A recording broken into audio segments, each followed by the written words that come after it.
हम माता जी के चरणों में निवेदन करेंगे, उनका आशीर्वाद नितिन जी।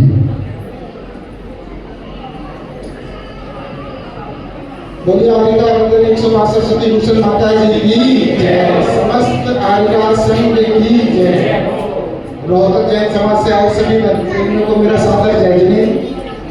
आज उत्तम क्षमा के दिन पे मैं और मेरी कमेटी पूरी आपसे मन से, वचन से, काया से क्षमा मांगती है, क्योंकि हमने पिछले काफी समय से यहाँ रोहतक मॉडल टाउन जैन समाज को बहुत परेशान किया हुआ है। मैं, सिद्धार्थ जी, अतुल जी लगातार कहने का मतलब प्रयास करते हैं कि सभी लोग मंदिर से जुड़े और सभी लोग अच्छे से अच्छे, क्योंकि मुझे अच्छी तरह याद है जिस दिन माता जी आई थी, माता जी ने पहले दिन ये कहा था कि साधु मौन भी चतुर्मास कर सकता है। वो लाइन हमारे कानों में ऐसी गूंजी कि हम बड़ा उससे डर गए कि भाई ऐसी बात साधु को नहीं कहनी चाहिए थी, और लेकिन ऐसा उन्होंने क्यों कहा, तो उससे हमने एक संकल्प लिया कि हम एक एक जन तक अपनी आवाज को पहुंचाएंगे और सभी को इस मंदिर की चौखट से जोड़ेंगे। और आज इस प्रांगण में ऐसा देख के लग रहा है कि उस काम को हम कर रहे हैं, लेकिन उस काम को करने में हमारे से बहुत गलतियां हुई हैं, लेकिन हमारे बड़ों ने हमें इतना आशीर्वाद दिया कि हम बता नहीं सकते। इस कार्य को सफल बनाने में सबसे ज्यादा योगदान हमारे मॉडर्न टाउन के जितने भी बुजुर्ग लोग हैं, उन्होंने हमारी हर गलती को माफ किया और समय समय पे हमारा मार्गदर्शन किया। बस आप लोगों से मेरी यही प्रार्थना है कि इसी तरीके से इस पूरे चतुर्मास में रौनक लगाए रखें और इस पूरे तो मॉडल टाउन मंदिर को इसी तरीके से सजा के रखें। माता जी के चरणों में बारंबार कोटि कोटि वंदनामि करता बहुत सुंदर नितिन जी ने कहा। अब चलते हैं जिसको शायद आपने कभी नहीं सुना, प्रवचन नहीं सुने, उनके मुखारबिन से कुछ भी नहीं सुना। आज वो उनसे निवेदन कर रहे हैं डॉक्टर बहन प्रीति देवी से, वो भी अपने मुखारबिन से में कुछ बोले। बहन प्रीति को छोटा ताली देते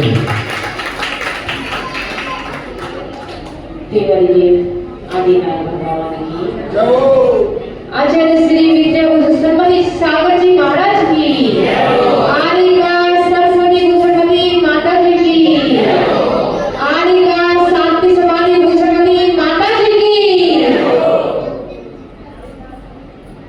मुझे जन्म देने वाली माँ दूसरी थी, पालने वाली दूसरी थी, दोनों माँ चली गई। पर लेकिन जो मैं रास्ता चल रही हूँ और डगमगाता है मेरा, कभी वो होता है, वो मेरी साक्षात माँ मेरे आपके सामने बैठी है, वो आपके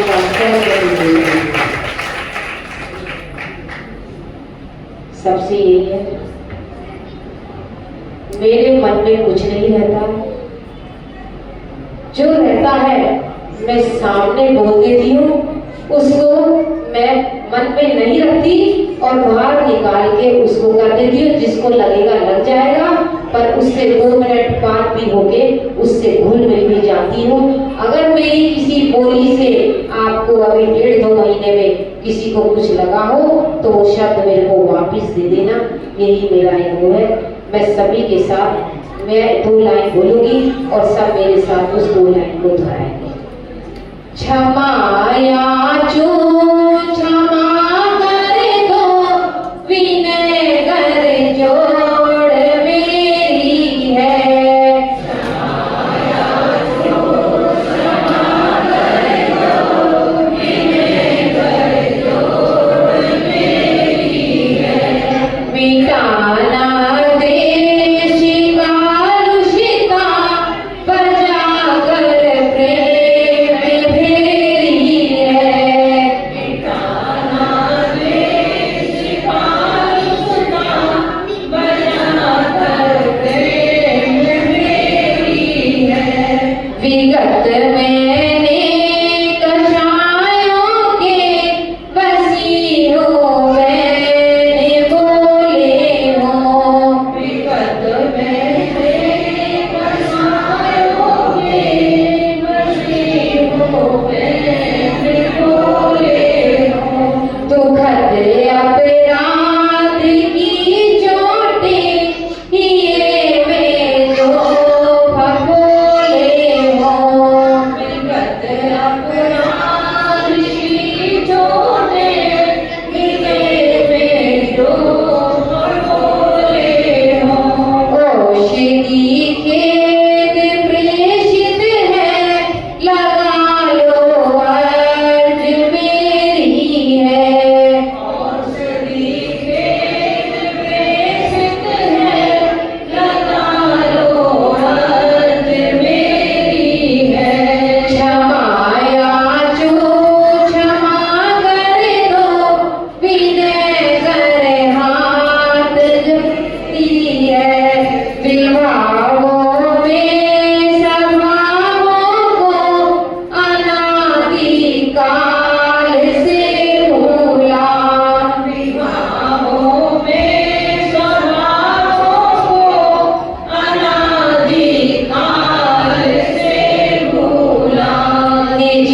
कर्तव्य मर्यादा नशा अभिमान में फूला।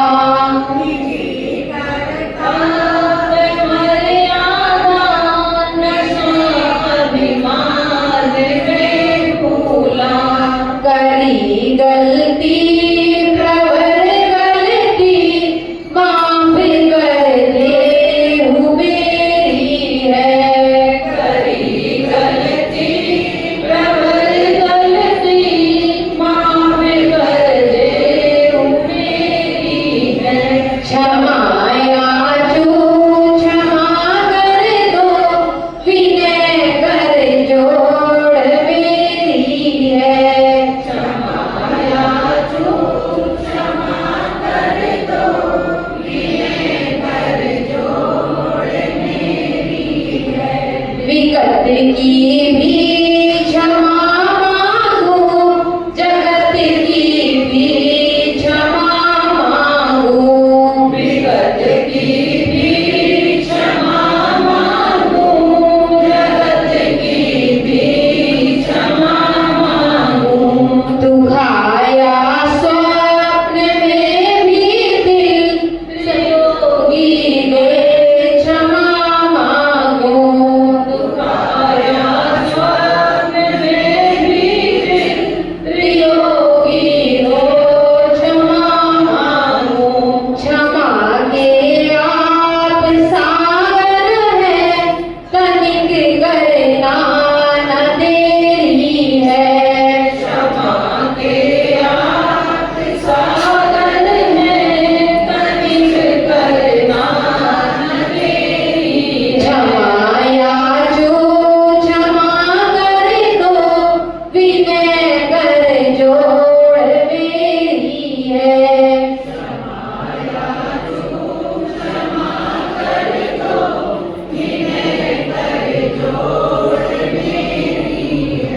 मिटाना देश कालुषिता बचा कर प्रेम मेरी है। मिटाना देश कालुषिता बचा कर प्रेम मेरी। क्षमा याचू क्षमा कर दो विनय कर जोड़ मेरी है।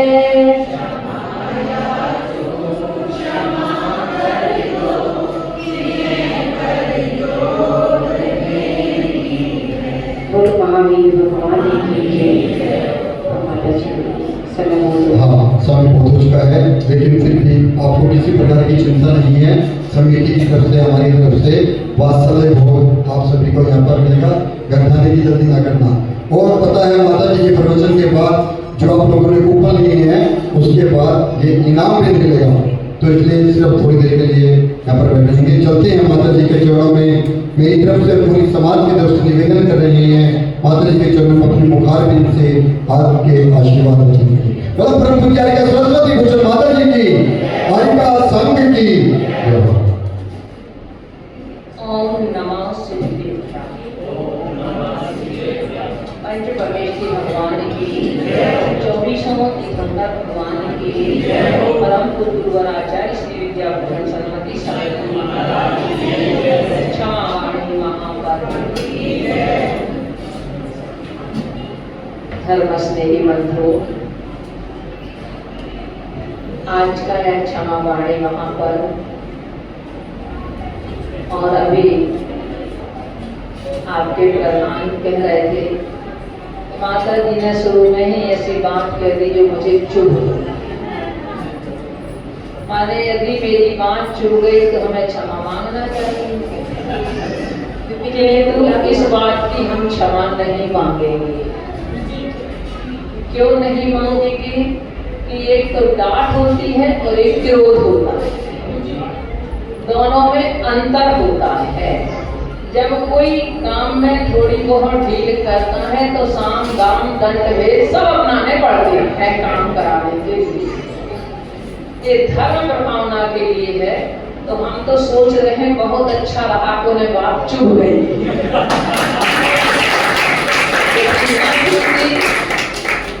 तो शायद वो इतने जागृत नहीं होंगे, है ना। तो अब हम इसी में समझ लें कि वास्तव में क्षमा क्या है। एक्चुअली क्षमा का क्या है कि यह उत्पन्न तो होती है क्रोध के कसाय के अभाव में, परंतु क्षमा मांगी जाती है मान कसाय के अभाव में। दो कसाएं यहाँ काम करती है।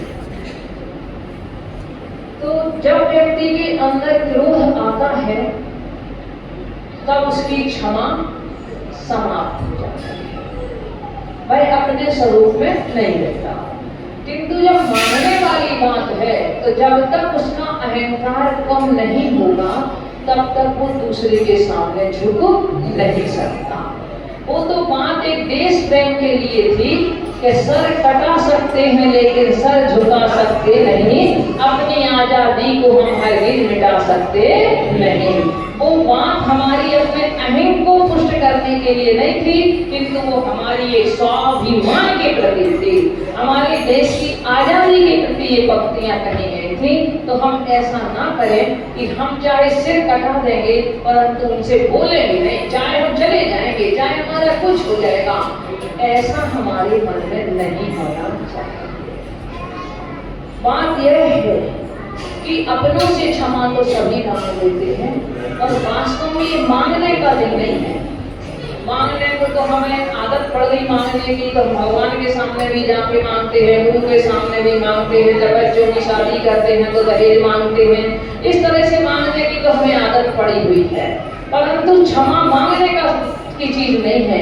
क्षमा है अपने अंदर में जगाने की चीज है। क्षमा हमें अपने आप में जागृत करना है और जब क्षमा से ही हम 10 लक्षण पर प्रारंभ होते हैं, इसका मतलब है कि क्षमा ही धर्म की नींव है और क्षमा ही धर्म का शिखर है। यदि क्षमा नहीं है तो उसके अभाव में हमारे शेष धर्मों का महल भी खड़ा नहीं हो सकता, और उसके ऊपर जब शेष हमारा महल भी खड़ा हो जाता है तो ये निश्चित है कि जब हम 10 दिन तक इतना सुनते हैं, इतना पूजा पाठ करते हैं, तो जब पत्थर भी रस्सी की रगड़ से घिस जाता है तो हमारा ये अहंकार क्यों नहीं घिसेगा? ये प्रतीक होता है कि आपने 10 दिनों में क्या सीखा, आपने 10 दिनों में क्या आपने पूजा की, आपने पूजा का फल क्या प्राप्त किया, आपने प्रवचन सुनने का फल क्या प्राप्त किया।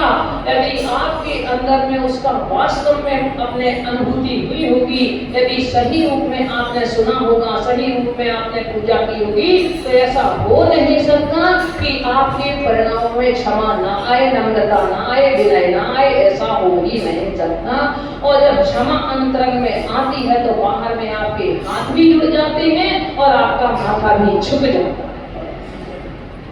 तो ये सब क्रियाएं सहज क्रियाएं हैं। ये सब क्योंकि धर्म सहज होता है, धर्म कोई ऊपर से उड़ने वाली चीज नहीं है, ऐसे क्षमा भी कोई मांगने वाली चीज नहीं है। आदमी सोचता है कि ये बड़े हैं, हम तो बड़े हैं, हम कैसे क्षमा मांग लें, वो हमसे छोटा है, हम उससे कैसे क्षमा मांगे छोटे से। पर जब इसके मन में क्षमा का भाव जागृत होता है, उसके मन में ये भाव आता ही नहीं है बड़े और छोटे पन का। अमेरिका के राष्ट्रपति की बात आती है कि जब वो एक बार उनकी मीटिंग थी, उसमें वो जा रहे थे अपने राष्ट्रपति भवन, तो रास्ते में उन्होंने देखा एक सुअर नाली में गिर गया है। अब वो सुअर तड़प रहा था, उन्होंने देख लिया तो उन्होंने अपने ड्राइवर से कहा, बोले गाड़ी रोको, और गाड़ी को रोक करके वो सुअर को निकालने लगे। तो उनका ड्राइवर कहता है कि साहब आप ये मुझसे कह देते, बोले दया तो मेरे मन में आई थी, तुम्हारे मन में थोड़ी आई। दया मेरे मन में आई थी उसको जीव को देख करके डरते हुए। ऐसे ही जिसके मन में क्षमा का जागरण होगा वो अपने आप उसको कहने की जरूरत नहीं पड़ेगी, उसके हाथ अपने आप ही सामने वाले के प्रति जुड़ जाएंगे। हमें अपने सबसे पहले तो क्षमा अपनी आत्मा से मांगना है कि जो हमारी आत्मा राग द्वेष आदि करके और हम इस संसार में भटक रही है, हम इस आत्मा को इतने संसार के दुख दे रहे हैं, तो हमें सबसे पहले जो क्षमा अपनी आत्मा से मांगना है। दूसरा हमें क्षमा भाव रखना है अपने परिवार के प्रति, क्योंकि सबसे ज्यादा जिनके साथ हम 24 घंटे रहते हैं उनके साथ ही हमारी गलतियां ज्यादा होती हैं। आप सोचो, पति पत्नी भी आपस में क्षमा मांगेंगे? हाँ, मांग सकते हैं। आप अपने बच्चों से मांग सकते हैं, आपके यहाँ आपके जो काम करने वाले सर्वेंट हैं आप उनसे मांग सकते हैं, आप अपने पड़ोसी से मांग सकते हैं। परंतु क्षमा की जो मांगना भी है तो वो किससे मांगना है? जिसके प्रति आपको स्वप्न में भी याद आ जाए कि हाँ, मेरे वचनों से उसके लिए कटुता पहुंची होगी, उसका दिल दुखा होगा। वो दिल आपका एक नौकर जो है उसका भी दुख सकता है, उससे भी आप कुछ कह सकते हो। पति पत्नी भी आपस में एक दूसरे से जाकर हो ही जाती है तो उनसे भी आप क्षमा मांग सकते हो। आप समाज में जिनसे लेकर के आप किसी भी छोटे या बड़े किसी भी पद पर हैं, आप उनसे भी क्षमा कर सकते हैं। ये क्षमा वाणी मनाना हमारा का भी साधन होगा। इसीलिए एक भावना थी मन में कि ये क्षमा वाणी पर पूरी रोहतक समाज, ताकि यदि कहीं एक दूसरे के मन में कोई मलिनता है, मान लो अध्यक्ष के प्रति, मंत्री के प्रति, अध्यक्ष की मंत्री के प्रति, किसी समाज के व्यक्ति के प्रति, क्या पता इलेक्शन हुआ हो, कुछ हुआ हो, उसमें किसी के प्रति हमारे भाव खराब हुए हो, किसी के हमारे प्रति हुए हो, किसी के प्रति हमारे मन में ईर्ष्या का भाव जागृत हुआ हो, कोई जीत गया हो, हम हार गए हो तो हमारे मन में ईर्ष्या का भाव जागृत हुआ हो। ऐसी अनेकों प्रकार से हमारी, क्योंकि हमें स्वयं की अपनी आत्मा को देखना है, स्वयं का निरीक्षण करना। ये पर्व आत्मशुद्धि का पर्व है, ये पर्व दिखावा का पर्व नहीं है, ये पर्व अभिनय का पर्व नहीं है, ये पर्व किसी प्रकार के बाहर गए शोभाजी का पर्व नहीं है, किंतु ये पर्व है हमारी आत्मविशुद्धि का, आत्मनियंत्रण का पर्व है। तो हमें अपना स्वयं का आत्मावलोकन करना है। सही देखा जाए तो हमारा एक प्रतिक्रमण का पर्व है। पूरे वर्ष भर में हमारे द्वारा जो किसी से गलतियां हुई हों किसी के प्रति, उनके मन को निर्मल बना देना यदि हमारी क्षमा होगी। जब देखा आगरा में बेदी प्रतिष्ठा चल रही थी, दो भाइयों में आपस में बड़ी तकरार थी, एक दूसरे से बोलना बंद था। एक दिन पहले एक भाई के लिए थोड़ा सा हमने समझाया कि अब क्या अपन लेके आए हैं, क्या अपन लेके जाना है, क्या फायदा है, देखो भाई भाई हो आप लोग। और आकर के अगले दिन वेदी प्रतिष्ठा होने के पूर्व, भगवान को वेदी में विराजमान करने के पूर्व दोनों भाई आकर के जब मंच पर मिले एक दूसरे से गले, तो दूसरा भी एक परिवार उसमें भी इस तरह की बात चल रही थी, वो भी आकर के उनको देख करके आपस में एक दूसरे से गले मिल गए और एक दूसरे की अपनी जो कुछ मन की मलिनता थी वो सब उन्होंने उस समय धो डाली।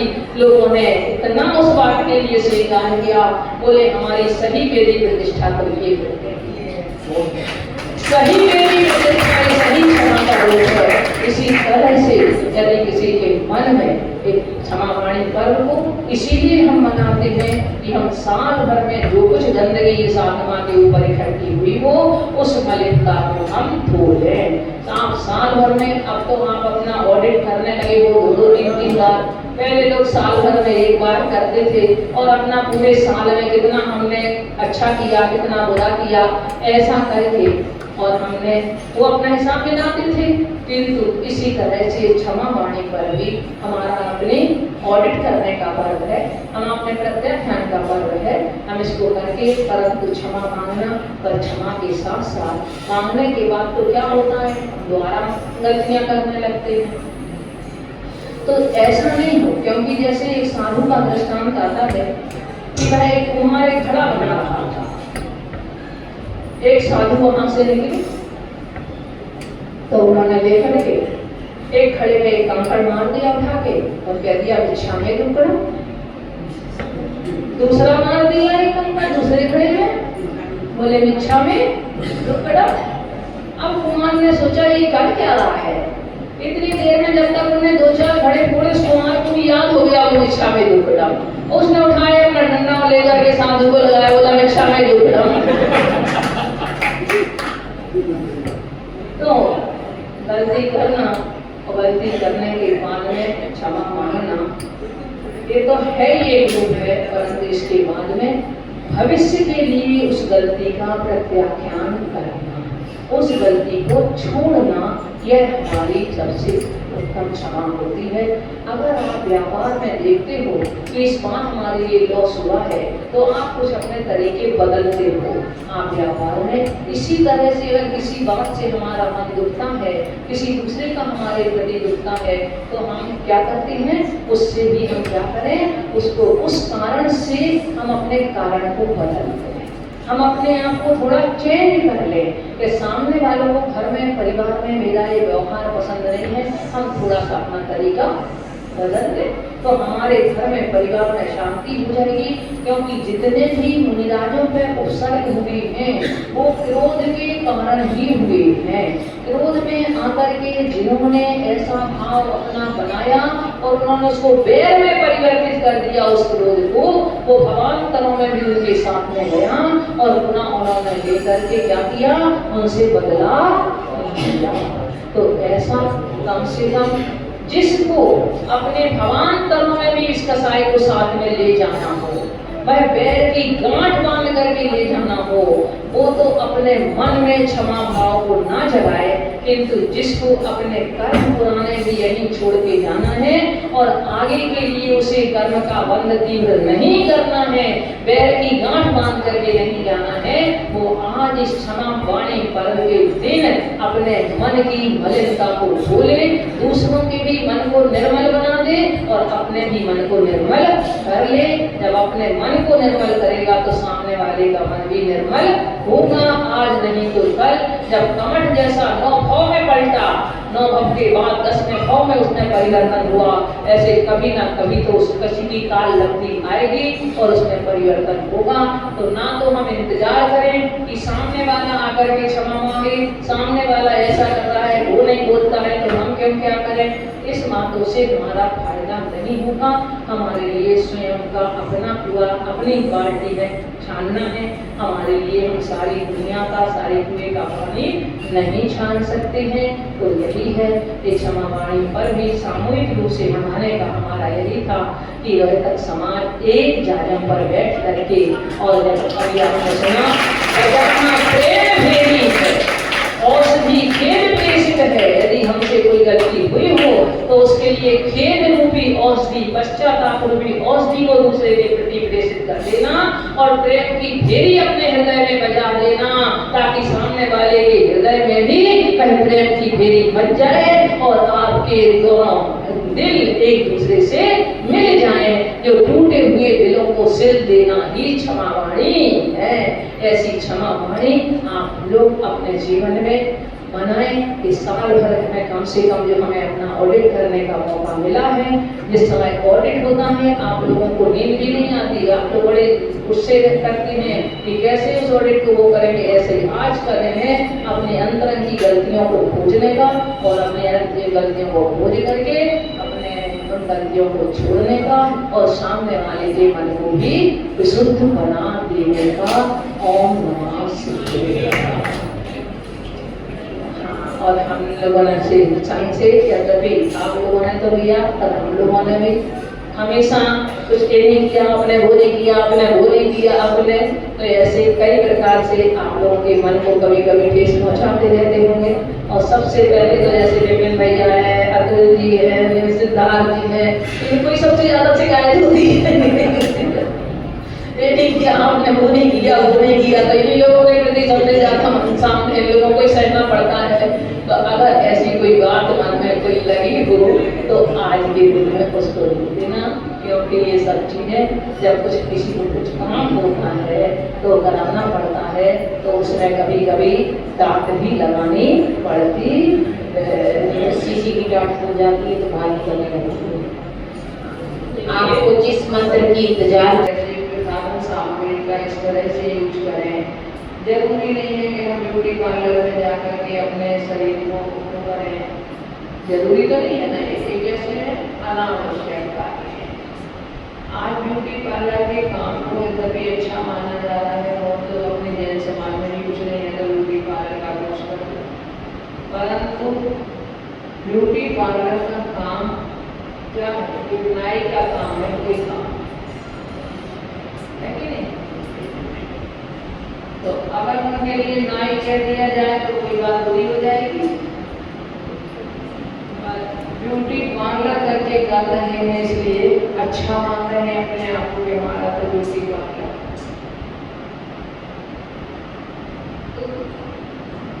एक एक बार में जाकर के लोग कितना इस शरीर के पीछे व्यर्थ का पैसा भी अपना बर्बाद कर देते हैं। चलो अगर शरीर का श्रृंगार करना ही है तो आज तो सारी सामग्री ऐसी आने लगी है कि आप अपने घर पे भी कर सकते हैं। तो ये जरूरी नहीं है, एक बहुत बड़े परिवार की बात है।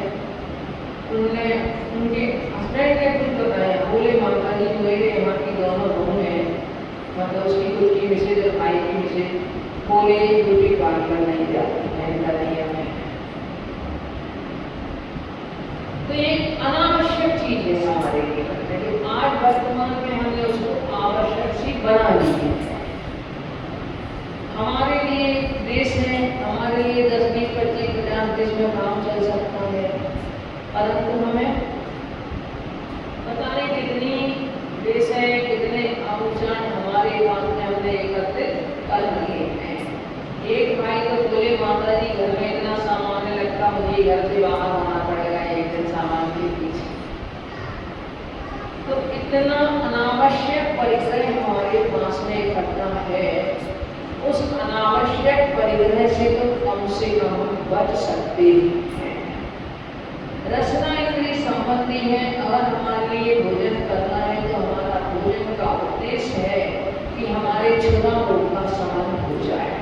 भोजन का उद्देश्य ये नहीं है कि हम अव्यक्षय अशुद्ध पदार्थों का सेवन करें, किंतु मात्र हमें अपने क्षुधा रोग का शमन करना है, क्योंकि आवश्यक है, तो उसके बिना काम चल नहीं सकता है। यदि क्षुधा रोग का शमन ना करें तो उसके लिए, परंतु जरूरी नहीं है कि हम मतलब अशुद्ध पदार्थों का सेवन करके और हम अपने मिथ्या लोलुपता को और बढ़ाएं। उससे जीवों की अपने भोजन के पीछे, अपने पेट भरने के पीछे हम अनंत जीवों की हिंसा करें, ये हमें जरूरी नहीं है। इसीलिए आचार्य ने कहा कि भाई आप कम से कम अनंत काय को तो छोड़ सकते हो। जिन पदार्थों में, जिन फलों में, सब्जियों में अनंत काय जीव हैं, उनका तो आप त्याग कर सकते हो। इसी तरह से हमारे ज्ञान इंद्रिय आदि के विषय में हमारे लिए कोई जरूरी नहीं है कि हम परफ्यूम लगाएं, ये लगाएं, वो लगाएं, ये जरूरी नहीं है हमारे लिए। भाई ज्ञान इंद्रिय का काम है सुगंध और दुर्गंध को समझना, ये उसका काम है। किस पदार्थ में गंध कैसी है, अच्छी गंध है तो सुगंध कह देते हैं, बुरी गंध है तो दुर्गंध कह देते हैं। पर अपने उस सुगंध को पाने के लिए उससे क्या करना कि उसके मन के लिए बड़ी कहीं फूलों को तोड़ना, वो करना, उन्हें पहुँचाना, परफ्यूम आदि का इनका उपयोग विशेष रूप से करना, ये किस चीज़ से क्या बनी हुई है चीज़ें, कितनी हिंसा इनके पीछे छुपी हुई है, इस बात को हम नहीं समझ पाते अपने उनके पीछों के पीछे। चक्षुरेंद्रिय का विषय है कि भाई अपना देखना, परंतु देख करके क्या करना, उसमें राग द्वेष नहीं करना। पदार्थों को देखने का काम है आपको देखेगी, परंतु देखने के बाद में जो हमें अच्छा लगा है हम उसमें अच्छा मान लेते हैं, और जो हमें बुरा लगा है उसको हम द्वेष से करने लगते हैं। परंतु चक्षु इंद्रिय का काम है मात्र देखना, तो उसके माध्यम से उसका उपयोग देखने में करना, पर देखने के बाद में मन की स्थिति को उससे बिगाड़ना ही नहीं है। कर्म इंद्रिय का संबंधी विषय है कि सुनना, परंतु सुनना क्या सुनना, अच्छी बात सुनना, दूसरों की बात सुनने के लिए भी हमारे लिए जो काम है, परंतु सुनने के साथ साथ हमें ऐसे अश्लील गाने नहीं सुनना, अकेले उसी में भी नहीं लगे रहना उनकी, ऐसी बहुत सारी चीजें हमारे जीवन में है जो अनावश्यक है। अगर हम आवश्यक पहले नहीं, किंतु पहले तो अनावश्यक को छोड़ना रहता। जब एक साधक आगे बढ़ता है तो वो इसमें निर्णय करता है कि कौन सी चीज हमें आवश्यक है और कौन सी हमें अनावश्यक है। तो जो अनावश्यक है पहले तो उसको त्याग करता है,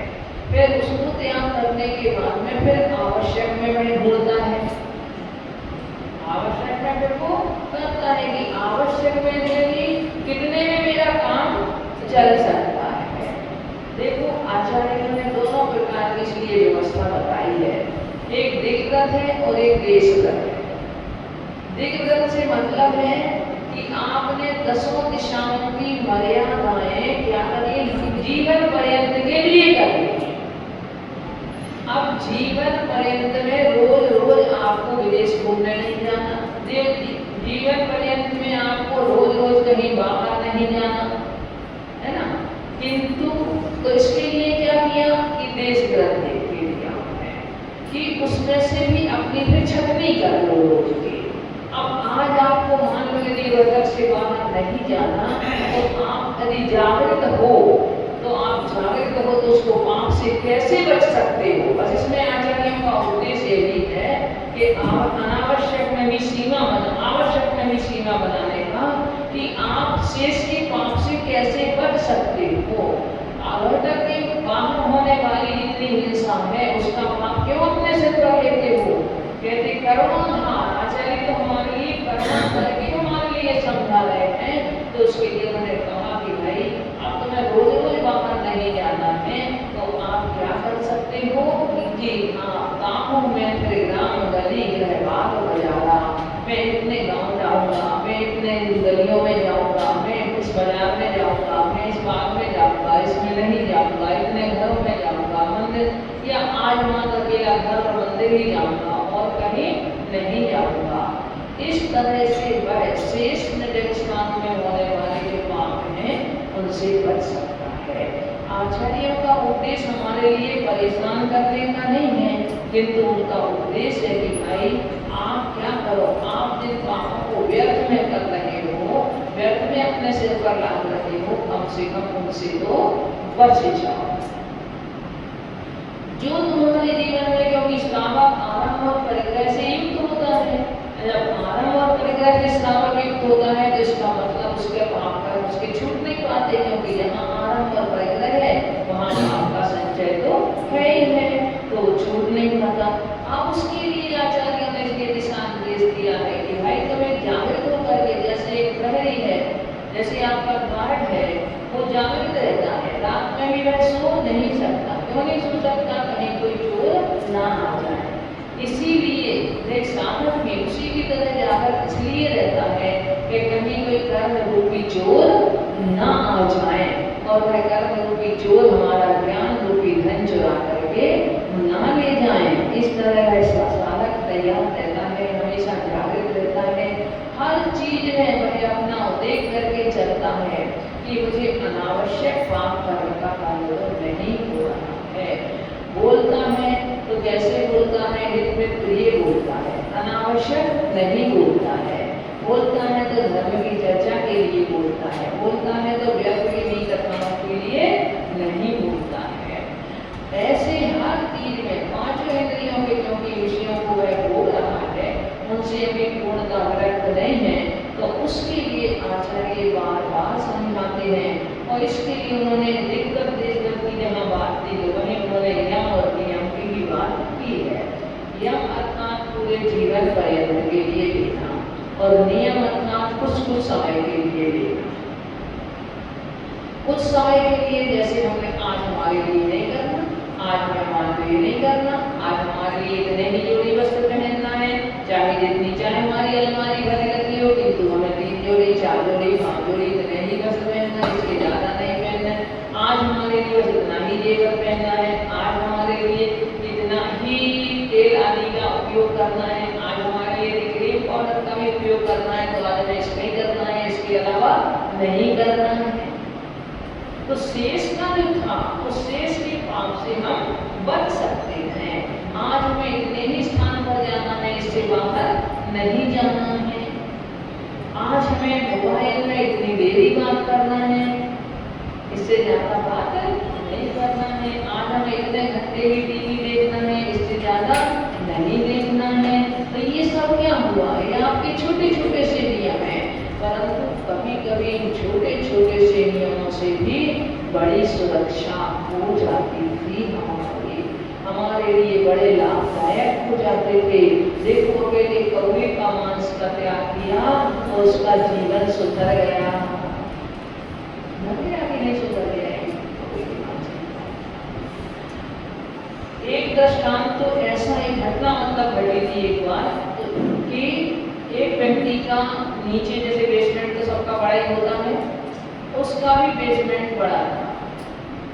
उसे पीने की आदत थी।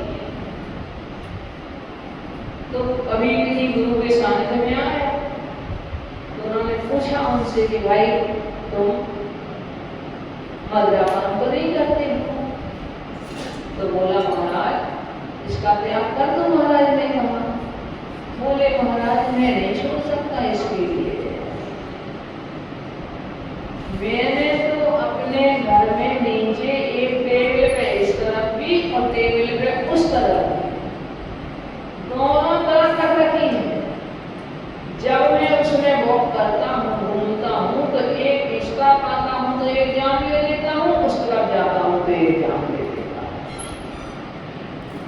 देखो गुरु की भी सोच देखो। फिर इसके बाद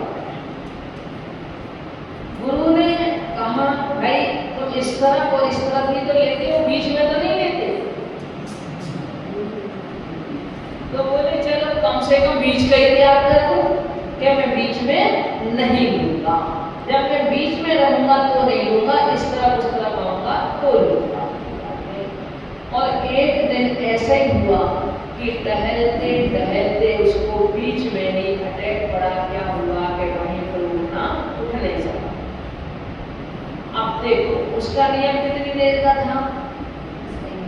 1 मिनट लगता होगा यहाँ से वहां जाने में, परंतु उस 1 मिनट के नियम में भी समझ लो उसका त्याग तो था। जिस समय मरण हुआ उसका छोटा सा त्याग था, पर त्याग तो कम से कम उसका था। तो कैसे उस समय इसलिए उसके प्राण निकले वे त्याग में गए। ऐसे ही आचार्य हमारे लिए कहते हैं आपने मान लो भोजन कर लिया है, आप भोजन करने के बाद में घंटे 2 घंटे कुछ नहीं खाओगे, क्योंकि हमारा स्वास्थ्य भी ये कहता है कि आपने एक बार जब भोजन किया है कम से कम 4 घंटे तक आप कुछ भी और मत खाओ। क्यों? 4 घंटे तक भोजन हमारे आमाशय में रहता है। फिर यदि दूसरा भोजन हमारे आमाशय में पहुंच जाएगा तो वो कच्चा पक्का दोनों मिल करके और हमारे लिए हमारे पेट की स्थिति बिगड़ जाएगी। जो बाद का भोजन है बचा हुआ वो क्या होगा, वो भी हमारा भोजन के साथ में निकल जाएगा अधपका होकर के, तो वो हमारे लिए बचेगा नहीं। ऐसी स्थिति में आचार्य कहते हैं भाई कम से कम तुम 4 घंटे का त्याग कर दो तो तुम्हारे लिए 4 घंटे के त्याग का भी आपके लिए फल मिलेगा। और मान लो किसी का कोई निश्चित नहीं है, अभी 2 साल पहले यमुना विहार दिल्ली में हुआ था। दोनों पति पत्नी शाम को आए दर्शन करने के लिए भगवान के। तो वो अपना दोनों शाम का भोजन करके वो दोनों साथ में दर्शन करने के लिए वो आते थे। उस दिन पता नहीं थोड़ा जल्दी आ गए तो वो भोजन भी करके नहीं आए। 3 वेदियां हैं, हमने तीनों वेदी के दर्शन करके घर जाने के लिए पुनः भगवान को नमस्कार करने के लिए झुके तो झुके रहे। जब वो उठे नहीं कुछ देर तक तब देखा कि अरे तो उठ ही नहीं रहे, तब देखा कि ये चलिए हमारे समय का कुछ भी ठिकाना नहीं है। महाराज जी खुद सुनाते थे घटना, बोले मैं शिखर जी की वंदना कर रहा था, एक श्रावक की शिखर जी की वंदना कर रहा था तो साथ में, और हर वेदी का अभिषेक करते हुए जा रहा था। बोले मैं महाराज जी के साथ में था, एक महाराज जी के मैं शुल्लक अवस्था में था, तो वो श्रावक हर वेदी का अभिषेक करते हुए चरणों का जा रहा था। ले चंदा प्रभु भगवान की डोर पर पहुंचा, उसने अभिषेक करके नमस्कार किया, उठे ना तो बोले हमने कहा भैया उठो महाराज जी को दर्शन करना है।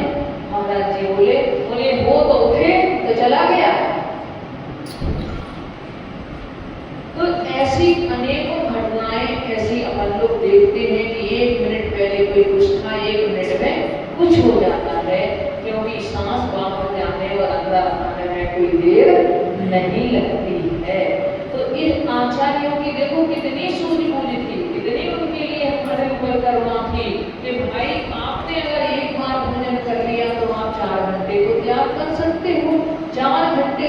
आप व्रती बन गए, आपने त्याग कर दिया। 4 घंटे का आपका उपवास हो गया उसमें लेकर के, अब दिन में एक बार आपने जल ग्रहण कर लिया, जरूरी नहीं आप तुरंत ही जल ग्रहण करोगे। आप रात को जब सो रहे हो तो कम से कम इतना कर सकते हैं, हमें कितनी भी जरूरत हो, पानी की, दवाई की, कोई भी जरूरत हो तो हम इतना कर सकते हैं कि अरे अगर हम रात में जब तक सोएंगे तब तक कुछ नहीं लेंगे। जब आप लोगे तो जाके ही तो लोगे, सोते सोते तो नहीं लोगे ना कुछ भी। तो हम इतना तो नियम कर सकते हैं कि जब तक हम सो रहे हैं तब तक हम कुछ भी नहीं लेंगे। हमारा 4 प्रकार के आहार का और सत परिग्रह का हमारा त्याग है। मान लो एक आध दिन सोते सोते रह गए तो कम से कम त्याग में तो जाएंगे। अगर पूरे हमने नहीं, और हम कोई व्रत नियम नहीं कर पाते, पर इस तरह से भी हम यदि नियम व्रतों को पालन करते हैं, छोटे छोटे नियमों को, तो भी हमारा एक आगे जा करके वह छोटे नियम भी हमारे लिए बहुत बड़े बन जाते हैं और हमारे उत्थान में निमित्त बन सकते हैं। किंतु जो करें वह हम कैसे करें, थोड़ा दृढ़ता से करें, नियमबद्ध होकर के करें। देखो शरीर की स्थिति तो आचार्य कहते हैं ऐसी है कि इसको तो आप जितना भी खिलाते जाओ। किसी ने कहा सुबह भले शाम को रीते, एक पेट और ले जग जीते, कि सुबह का भोजन करो तो 3 घंटे 4 घंटे बाद फिर खा लो, उसके बाद फिर हमें इसकी आवश्यकता पड़ जाती है। तो हम इसमें शरीर का भी हमारा काम चलता रहे, शरीर के लिए भी जो नहीं देना एक आवश्यक चीज है, परंतु शरीर भी हमारा अनावश्यक को ग्रहण नहीं करता।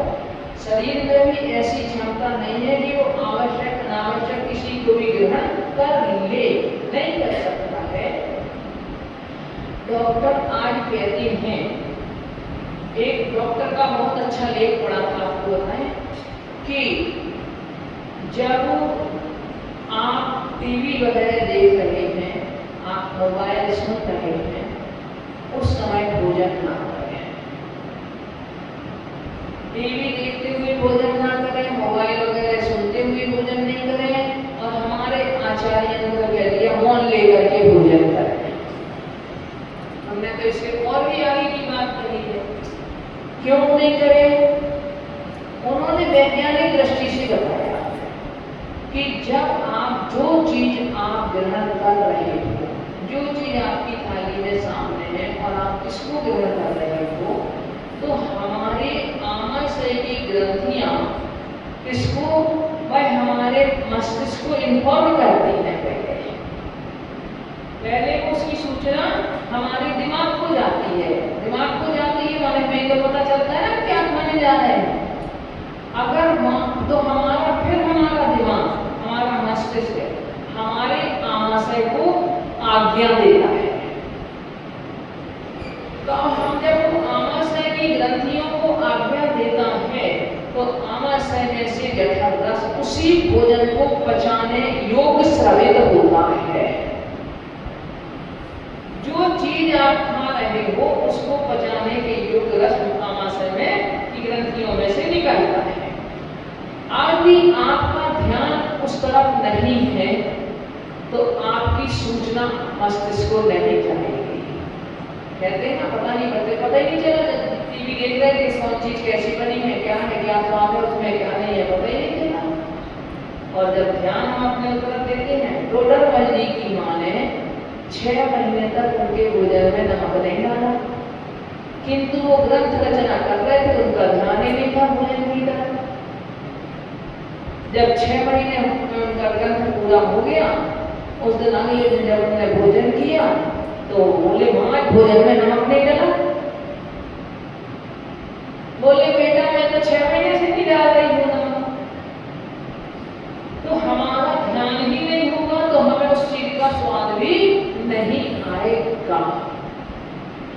तो जब आपकी आमाशय को यानी मस्तिष्क को पहले पता नहीं चलेगा और वो फिर आमाशय को आज्ञा नहीं देगा, तो उसमें से आपके भोजन को पचाने लायक रस नहीं निकलेगा। और जब भोजन को पचाने लायक जो आप चीज ग्रहण कर रहे हैं उसके पचाने लायक रस यदि स्रावित नहीं होगा तो वह आपका भोजन सही तरीके से पच नहीं पाएगा। इसीलिए जो नेचुरल पैथी में तो कहते हैं एक बार में आप एक चीज का सेवन करो, एक चीज खाओ। अगर आपको खाना है एक बार तो एक अनाज खा रहे हो तो एक अनाज खाओ, सब्जी खा रहे हो तो एक सब्जी खाओ, फल खा रहे हो। की प्राप्ति के लिए क्यों इतने प्रयास किए जाते हैं?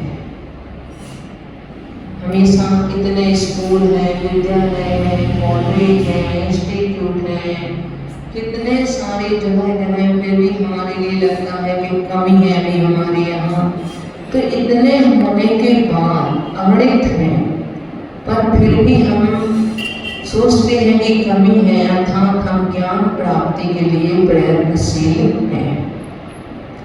शिक्षा, उसके लिए हम वर्तमान भाषा में शिक्षा कहते हैं, विद्या कहते हैं, परंतु हम जब आगम का अवलोकन करते हैं तो उसमें ज्ञान शब्द दिया और वह ज्ञान शब्द के लिए सम्यक दर्शन और सम्यक चारित्र इन दोनों के बीच में रखा है। क्योंकि यदि ज्ञान नहीं है तो हमारी श्रद्धा भी सही नहीं हो सकती। निर्मलता की बात तो अलग है, परंतु हमारी श्रद्धा सही भी नहीं हो सकती।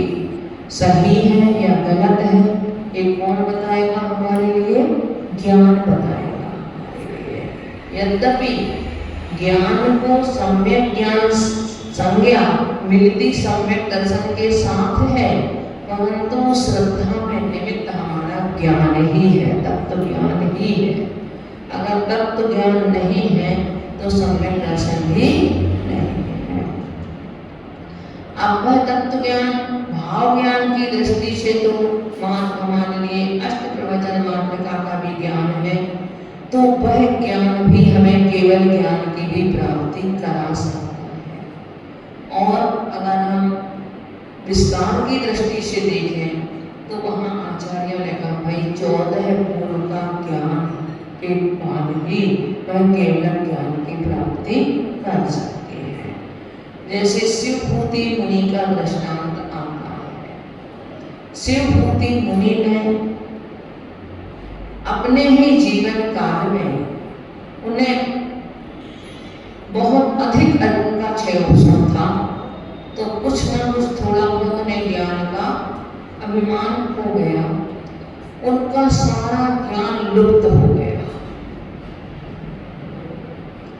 अगर ज्ञान है और ज्ञान का अभिमान कर लिया जाए तो हमारा ज्ञान भी खत्म हो जाता है, क्योंकि ज्ञान कर्म के अधीन है। अभी हमारा ज्ञान क्षयोपशम ज्ञान है, कर्म के अधीन ज्ञान है, तो वह कर्म हमारा जब तक पुण्य कर्म का उदय है ज्ञान का क्षयोपशम ज्यादा रहेगा, और जब ज्ञानावरण कर्म का क्षयोपशम ज्यादा रहेगा तो हमारी बुद्धि प्रखर रहेगी, हमें बहुत जल्दी हमारे लिए स्मृति हमारी तेज रहेगी।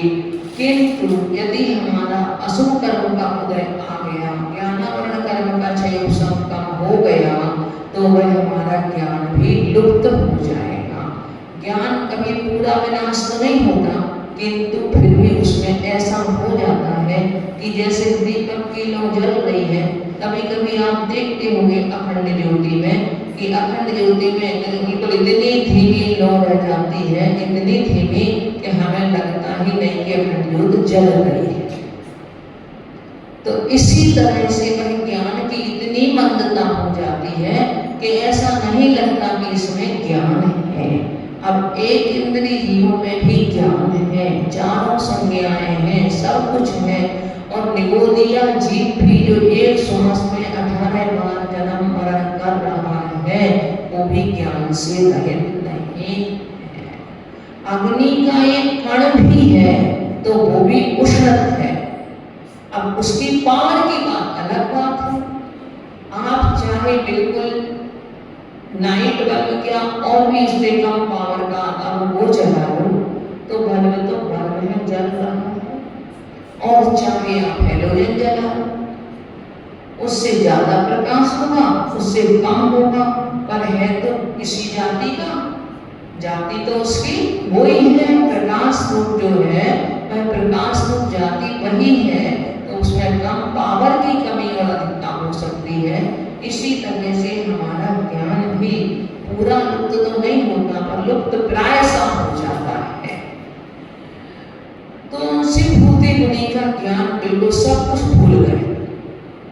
अब क्या, कोई बात नहीं, अपनी तपस्या करते रहे। एक दिन जाकर देख, रास्ते में जा रहे थे आहार के लिए, एक महिला उड़द धो रही थी, उड़द की दाल छिलके वाली। तो वह छिलके वाली काली दाल जिसे आप बोलते हो, वह छिलके वाली उड़द की दाल धो के उसमें से छिलके अलग कर रही थी और दाल का दाना अलग कर रही थी। जब उन्होंने दृष्टि इस पर पड़ी कि छिलका और दाल दोनों ही भिन्न भिन्न हैं,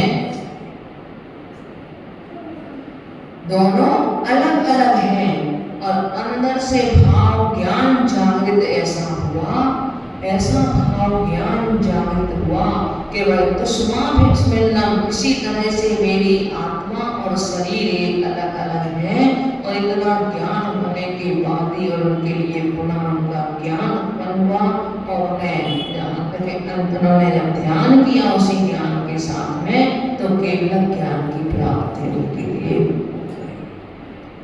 तो भाव ज्ञान की अपेक्षा ये बात है।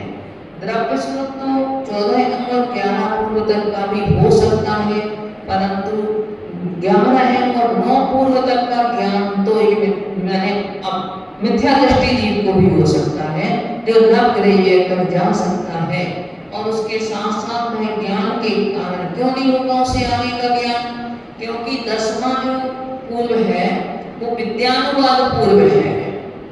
तो विद्यानुवाद पूर्व में विद्याएं उपस्थित हो जाती हैं। जब आपने उसका ज्ञान कर लिया तो उस ज्ञान की सिद्धि हुई तो आपके सामने आप वो कहती हैं, जब किसी की वो आश्रित होकर के आती हैं तो वो विद्याएं आज्ञा मांगती हैं कि स्वामी आज्ञा करो हमारे लिए। कोई भी मंत्र तंत्र की सिद्धि करने वाला वैसे भी व्यक्ति हो तो जो उस मंत्र का अधीनस्थ देव या देवी है, विद्या की अधीनस्थ देवी होती है और मंत्र का अधीनस्थ देव होता है, तो वह आकर के आज्ञा मांगती है। मान लो किसी ने आपके लिए अपने अनुकूल बना लिया तो आप उससे कहोगे ना कि स्वामी आज्ञा तो क्या काम है, मैं क्यों याद किया, किसी ने आपको बताया। इसी तरह से वो देव और देवी भी आकर के आज्ञा मांगते हैं। अब आज्ञा मांगने में जो आज्ञा दे देते हैं वो स्टॉप वहीं हो जाते हैं, फिर वो उसके आगे नहीं बढ़ पाते कि उनने उनके लिए स्वीकार कर लिया, अर्थात उन विद्या में उलझ गए। जो आज्ञा नहीं देते हैं वो आगे बढ़ जाते हैं और वह केवल ज्ञान को भी प्राप्त कर लेते हैं। तो ऐसे ज्ञान की सीमा तो कैसी है, कोई सीमा नहीं है, असीमित ज्ञान है। इतना हमारी आत्मा में वो है ज्ञान का भंडार कि हम 3 लोक के पदार्थों को, त्रिकाल के पदार्थों को भी एक साथ जानने देखने की क्षमता रखते हैं। एक बार किसी ने आंकड़े निकाल करके कहा था कि व्यक्ति कितने ज्ञान का अपने का उपयोग करता है, तो उसका था कि व्यक्ति 2-3% अपने ज्ञान का उपयोग करता है, बस सामान्य व्यक्ति।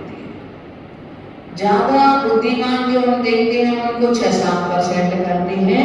एक वैज्ञानिक भी अपने ज्ञान का उपयोग करता है, मतलब ज्ञान के जितने सेल्स हमारे मस्तिष्क में हैं उनमें से वह 10-12% का ही उपयोग करता है, और 10-12% का उपयोग करके वो कितनी बड़ी बड़ी रिसर्च कर देते हैं। जिस जीव के 100% सेल्स काम कर जाते हैं, उन्हें केवल ज्ञान की प्राप्ति है, वही केवल ज्ञान है। पूरे 100% हमारे ज्ञान के सेल्स काम करने लगना अर्थात वही केवल ज्ञान है। तो इतनी क्षमता हमारे ज्ञान में है, परंतु फिर भी हमारे ज्ञान पर आवरण पड़ा हुआ है। आवरण पड़ा है तो सबके ज्ञान पे पड़ा है, परंतु बस हमारा ज्ञान कैसा हो कि वह ज्ञान विपरीतता से रहे, विपरीत ना हो, संशयुक्त ना हो, और कुछ है कुछ नहीं है, होगा इस तरह से, मतलब अल्प नहीं हो, छोट ऐसा नहीं हो कि हम उसको पूरा ना जान लें कि उस वस्तु को कुछ करे कुछ है और ऐसा करके छोड़ दिया। कहा होगा आचार्यों ने ऐसा, बस उसको जानने की कोशिश, शब्दता जानने की कोशिश नहीं की, क्योंकि यदि विपरीत ज्ञान होगा, यदि विपरीत ज्ञान हमारा होगा तो वह ज्ञान हमारा मिथ्या ज्ञान होगा, और मिथ्या ज्ञान जो हमारा होगा वो कहीं हमारे लिए सही राह नहीं दिखला पाएगा।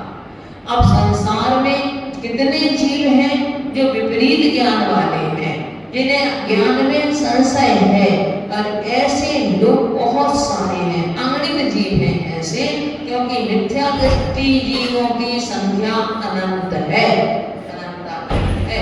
और जब मिथ्या होगा तो ज्ञान भी उनका मिथ्या रूप ही होगा।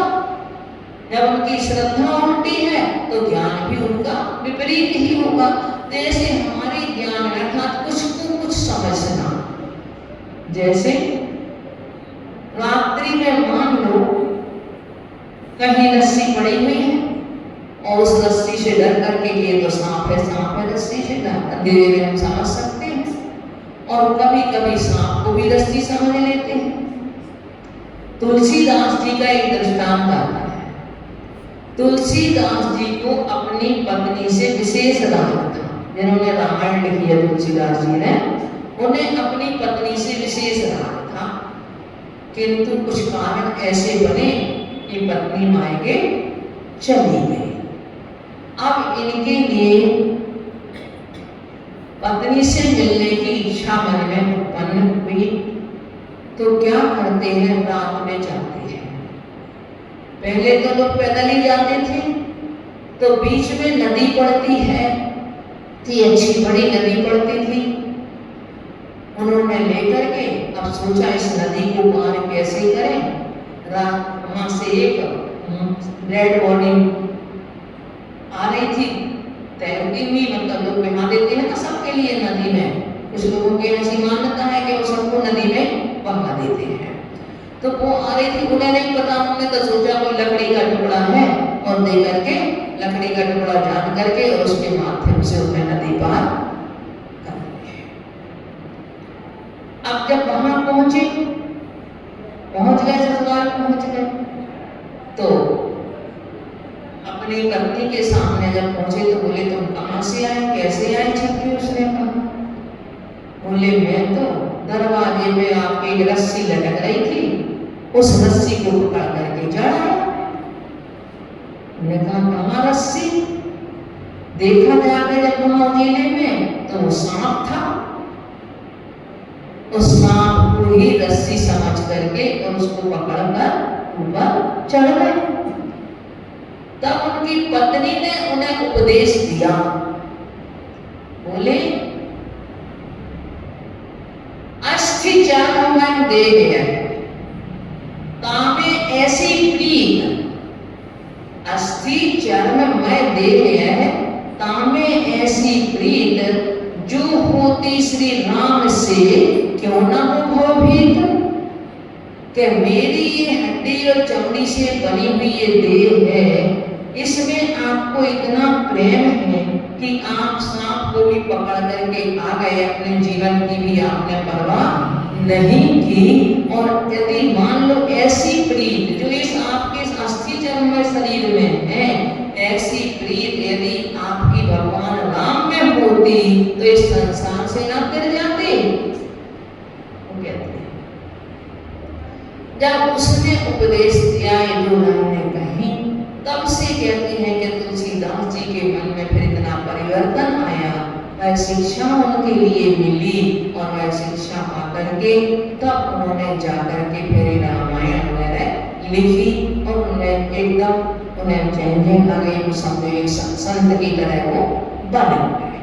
तो ऐसा होता है कि जब तक हमें शब्द का ज्ञान तो कितना भी हो, परंतु भाव ज्ञान को जागृत करने के लिए कोई ना कोई निमित्त यदि हमें मिल जाता है तो अंदर की आपका आत्मा का ज्ञान जागृत हो जाता है, उसमें हमारे लिए फिर एक पल भी बुराइयों को छोड़ने में नहीं लगता। व्यक्ति कहां से कहां पहुंच जाता है अगर वो वस्तु तत्व को सही समझ ले तो। आज तक हम देखो हमारा ज्ञान विपरीत ही बना हुआ है।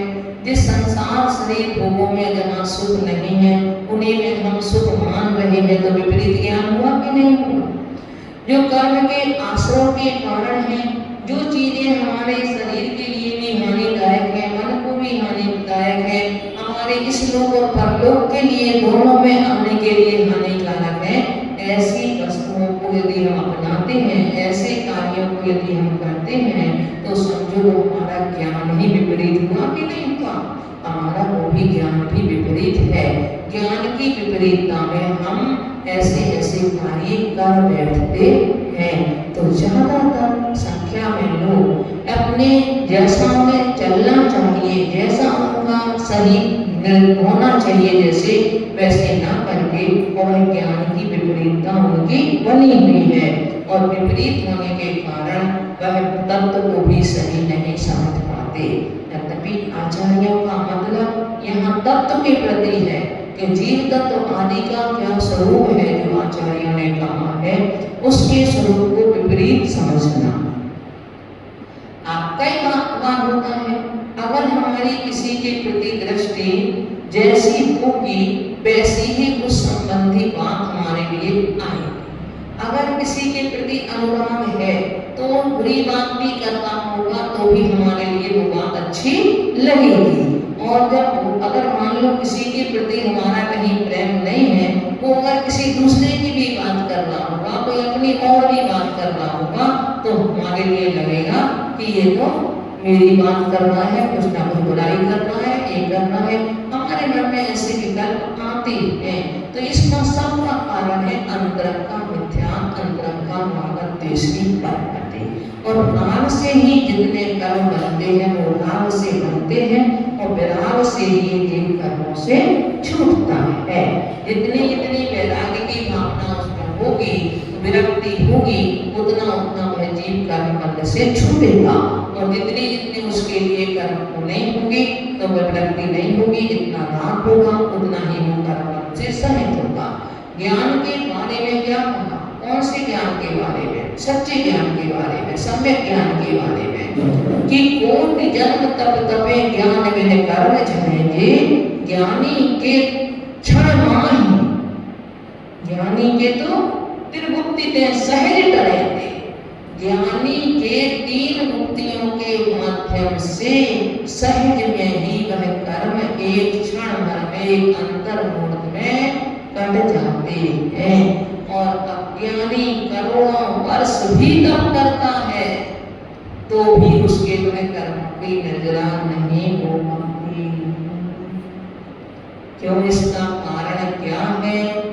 एक बच्चा है, आप ऐसे समझो, वह उसको आप जबरदस्ती आपने पढ़ने के लिए बिठा दिया, वह किताब के लिए बैठा है, 2-4 घंटे आपकी दृष्टि से वो पढ़ रहा है, परंतु उसने एक पैरा भी याद नहीं कर पाया। क्यों? मन उसका कहीं और लग रहा है। और एक बच्चा ऐसा है कि जो थोड़ी सी देर ही पढ़ रहा है, परंतु उसने जो मेन पॉइंट है उसने अपने दिमाग में उनको संजो लिया है, तो वो थोड़ी सी देर में भी बहुत ज्ञान कर लेगा और वो घंटों बैठा बैठा भी नहीं पढ़ पाएगा। ऐसी एक अज्ञानी महिला है, अगर मान लो भोजन बनाने के लिए तो घंटों तक देखती रही, करती रही, उसे कुछ आएगा? और एक जो समझदार है, जो उस पाक कला में परिपक्व है, वो जाएगी क्षण भर में बना करके तैयार कर देगी। तो कहीं भी हो, किसी भी क्षेत्र में हो, वह ज्ञान का ऐसा ही रूप है। यहाँ कर्म निर्जना की बात है, तो कर्म निर्जना के लिए कहा त्रिमुक्ति दें, अर्थात उसका मन भी अंदर में वो हो, मन भी कहीं नहीं जा रहा हो, वचन भी और कहीं नहीं जा रहे हो, और काय भी और कहीं नहीं जा रही हो। तीनों अपने आप में मुक्ति माने मुक्त हो, तीनों अपने आप में रक्षित हो, उनकी परिणति ही नहीं चल रही। मन में कोई विकल्प ना हो, वचनों में कोई जल्प ना हो, और काय की कोई चेष्टा ना हो। मन में कुछ ना सोच रहा हो और वचनों से कुछ कह ना रहा हो, वचन मन से कहने की इच्छा भी ना कर रहा हो। कहना तो वचनों से अलग, परंतु मन से कुछ कहने की भावना भी उसके मन में नहीं हो, वो है मन बुद्धि, और वही है वचन बुद्धि।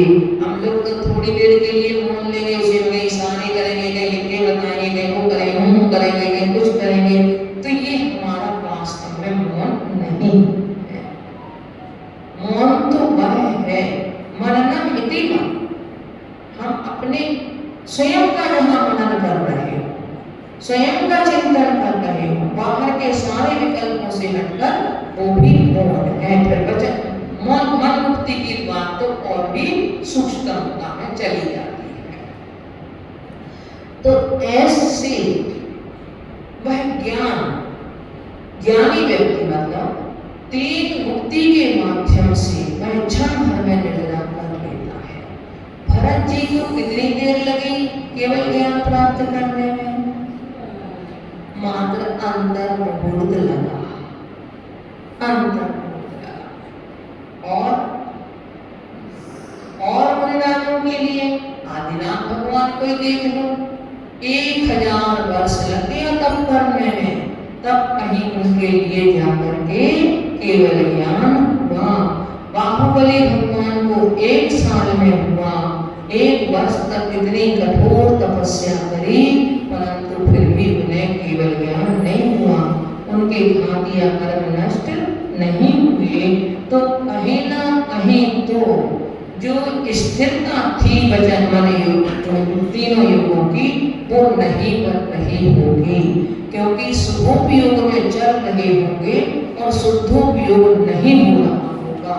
शुभोपयोग के अनुसार चिंतन मनन तो उनका चल रहा होगा, किंतु उसके साथ जो स्थिरता पूर्ण बननी चाहिए थी, और स्थिरता भी बने तो कितनी देर के लिए? एक अंतर मुहूर्त के लिए जरूरी है, कम से कम उत्तम सैकन वालों के लिए एक अंतर मुहूर्त के लिए जब पूर्ण वो बनेगी, तब कहीं जाकर के ज्ञान की प्राप्ति होगी। तो वो स्थिति नहीं आ पा रही है पुरुषार्थ करने के बाद भी, किंतु भरत महाराज का आज का पुरुषार्थ नहीं था, उनके पूर्वों का पुरुषार्थ था। पूर्व में सिंह की पर्याय में भी उन्होंने समाधि मरण किया था, सिंह की पर्याय में थे, और वहां लेकर के आदिनाथ के जीव ने उनको संबोधन किया था, और सिंह ने अपना समाधि मरण उस समय किया था। तब से उनका उत्थान होना शुरू हुआ, ऐसा आदि पुराण में वर्णन आता है। तो हम क्या करें?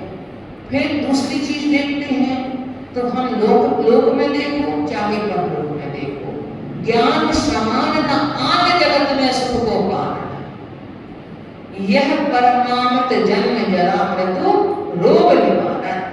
ज्ञान के समान और कोई दूसरी चीज हमारे लिए सुख का कारण नहीं है। अगर हमें सच्चा ज्ञान हो जाए, सद्बोध जागृत हो जाए, तो उस जैसा सुखी व्यक्ति कोई दूसरा नहीं होगा, है ना। हम विवादों में पड़ते हैं, विकल्पों में पड़ते हैं, किसी भी चीज में अगर हम पढ़ते हैं, दुखी होते हैं, चिंताओं में पड़ते हैं, तो कब पढ़ते हैं? हमारा ज्ञान उस समय सो जाता है, हम सही रूप से नहीं सोचते। आप देखो, हम हो या विकल्प कब होगा? मान लो किसी ने हमसे कुछ कहा, तो हमें उसकी ही गलती नजर आएगी, सामने वाले की ही गलती नजर आएगी, और हम उसी के बारे में सोचेंगे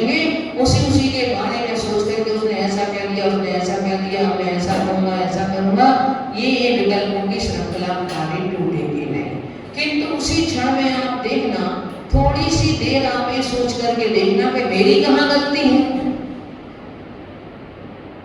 अगर हम ये सोचें कि मेरी कहाँ गलती है कुछ क्षण के लिए, तो हमारा एक तो उस व्यक्ति के प्रति हमारा जो विरोध चल रहा था, उस व्यक्ति के प्रति यदि हमारे मन में कहीं कसाय उत्पन्न हो रही थी, तो एक तो हमारी कसाय शांत हो जाएगी, दूसरा हमारा मन भी अपने आप शांत हो जाएगा कि अरे गलती तो भाई तुम्हारी है, भले किसी की गलती कम है और किसी की गलती ज्यादा है।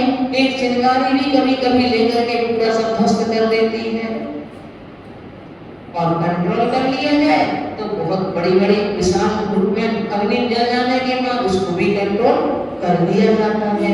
तो ऐसे हम प्रैक्टिकली जीवन में यदि हम देखें तो वह ज्ञान ही हमारा काम आता है। और अगर वह ज्ञान से हम काम नहीं करते हैं, हम बात हमारे ज्ञान के ऊपर राग आ जाता है या राग या द्वेष आ जाता है या कोई भी कसाय हमारे ज्ञान के ऊपर आकर के अपना अधिकार जमा लेती है, तब कहीं जाकर के हम फिर उसमें सही सोच नहीं पाते हैं। और जब हमारा ज्ञान और विवेक काम करता है तब समझ लो कि हमें कुछ नहीं, हमें तो आनंद ही आनंद उस समय है जब रावण मृत्यु शैया पर था। रावण मृत्यु शैया पर था, राम कहते हैं लक्ष्मण से जाओ और रावण से विद्याएं ले आओ। रावण महाज्ञानी है, तो लक्ष्मण बोले अरे वो तो बड़ा अभिमानी है, वो क्या देगा हमारे लिए ज्ञान, वो तो नहीं, वो तो सर कटा सकता है, पलंग झुका सकता है। राम बोले नहीं, ऐसा नहीं है। जो ज्ञानी होता है उसके मन में अगर कसाय आ भी जाए तो वह कसाय ज्यादा देर नहीं टिकती है, वह धुल जाती है जल्दी। ज्ञानी होता है जो व्यक्ति, उन्होंने कहा कि राजाओं की फिर कसाय परस्पर की सिर्फ युद्ध क्षेत्र तक ही सीमित रहती है। नेताओं की कसाय आप देखना, आपस में मिलेंगे जुलेंगे, खाएंगे पिएंगे, एक दूसरे के आएंगे जाएंगे, सब कुछ करेंगे, परंतु जहाँ पार्टी की बात आ जाएगी वहां वो बात करेंगे तो लगेगा एक दूसरे के दुश्मन हैं। और वैसे एक दूसरे के पीछे अगर जैसी भी कैसी आवश्यकता किसी को होगी उसके लिए वैसे मैंने सब सुविधाएं जुटा सकते हैं, सब कर सकते हैं एक दूसरे को। तो राजाओं की गलती, राजाओं की कसाय मात्र युद्ध क्षेत्र तक राम बोले सीमित रहती है, तुम जाकर के देखो। लक्ष्मण जाते हैं और रावण के सिर के पास खड़े हो जाते हैं। अब रावण आंख उठा करके भी नहीं देखता है, वापिस आ जाते हैं, बोले मैंने कहा था आपसे कि रावण बहुत अभिमानी है और वो नहीं है। तो राम बोले तुम खड़े कहाँ हुए थे जाके? बोले सिर के पास खड़ा हुआ था। बोले किसी के सिर पे बैठ के तुम किसी से ज्ञान ले सकते हो? राम नहीं, किसी के सिर पे बैठ के ज्ञान नहीं लिया जा सकता। यदि ज्ञान लिया जा सकता है तो उसके चरणों में बैठ करके ही लिया जा सकता है, विनम्रता पूर्वक ही लिया जा सकता है। एक बार आप पुनः जाओ, राम कहते हैं। लक्ष्मण राम की आज्ञा टाल नहीं सकते थे, वह पुनः गए और रावण के जब पैरों के पास खड़े हुए, रावण ने हाथ उठा करके देखा और लक्ष्मण के लिए उन्होंने कई चीजें, कई सूत्र लक्ष्मण के लिए उन्होंने दिए। रावण ने अपने शास्त्रों में ये प्रसंग आता है। तो ऐसे हम इस ज्ञान तो वास्तव में हमारे लिए बहुत जरूरी है, परंतु वह ज्ञान कैसा हो? हमारा मान से रहित हो, वह ज्ञान हमारा राग द्वेष से रहित हो और वही ज्ञान हमारा सम्यक ज्ञान बन जाता है। यश कीर्ति की भावना से रहित हो, अन्यथा बड़े बड़े विद्वान भी हो जाते हैं परंतु वो भी अपने ऊपर कंट्रोल नहीं कर पाते, ना वो अभक्ष भक्षण से बच पाते हैं, ना वो मतलब वाणी में ही उनके में प्रियता आ पाती है और और ना उनका चरित्र ही उज्जवल होता है। ऐसे बड़े बड़े विद्वान भी ऐसे देखे जाते हैं जो मात्र अकेला शब्द ज्ञान पर डिपेंड होते हैं। एक दृष्टि आती है इसमें ईसाई धर्म में कि वो एक ईसाई पादरी थे, तो वो रोज ही अपने चर्च में जाते थे प्रवचन करने के लिए। उनकी पत्नी कभी उनके साथ नहीं गई। आपको हमेशा लगे रहते थे अपनी पत्नी से कि तुम मेरे साथ चला कर, मेरे साथ चला कर, परंतु वो नहीं जाते। एक दिन अचानक क्या हुआ कि उसके दोनों बच्चों की मृत्यु हो गई। अब तो क्या सोचती है कि ये दोनों बच्चे यदि पादरी जी आएंगे और वो देखेंगे इनकी ये स्थिति, तो वो भोजन भी नहीं करेंगे फिर। और अब ये तो चले गए हैं, आने तो वापस वाले हैं नहीं, तो उनका भोजन क्यों छुड़ाया?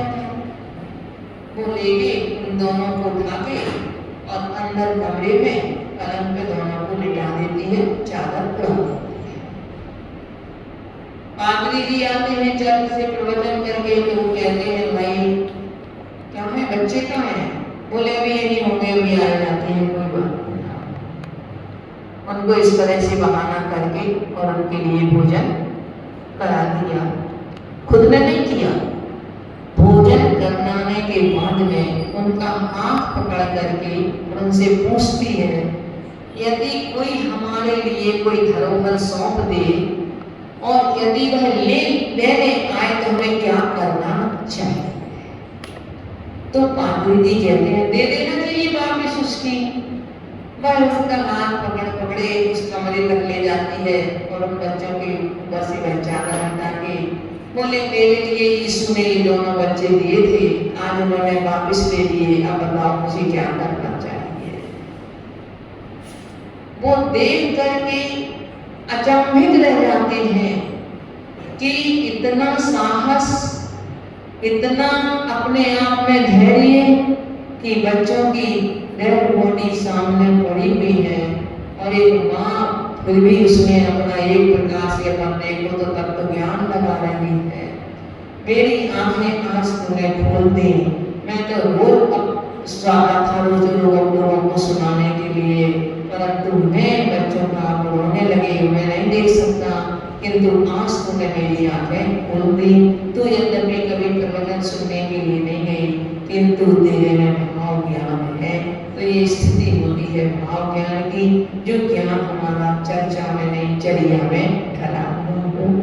तो ऐसे हमारी सबकी यही भावना हो कि हम सम्यक ज्ञान को प्राप्त करें।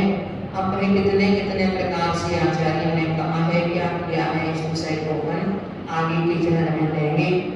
तो हमें यही प्राप्ति की होना चाहिए कि सम्यक दर्शन के साथ हमारा ज्ञान सम्यक हो जाए, हम कसाय से रहित होकर के किसी बात को सोचें, और जब हम राग द्वेष से रहित होकर के किसी बात का निर्णय लें, इसी कहते हैं विवेक, और वह विवेक पूर्वक निर्णय लिया जाएगा तो हमारे लिए अपनी जिंदगी में सुख और शांति का अनुभव होगा। जब तक हम राग द्वेष के साथ में कोई डिसीजन लेते रहेंगे, तब तक हमारे लिए कभी भी सुख शांति का अनुभव नहीं हो सकता। तो हम सबकी आत्मा निर्मल बने, सभी की आत्मा में सम्यक ज्ञान की ज्योति जागृत हो, इसी भावना के साथ ओम नमः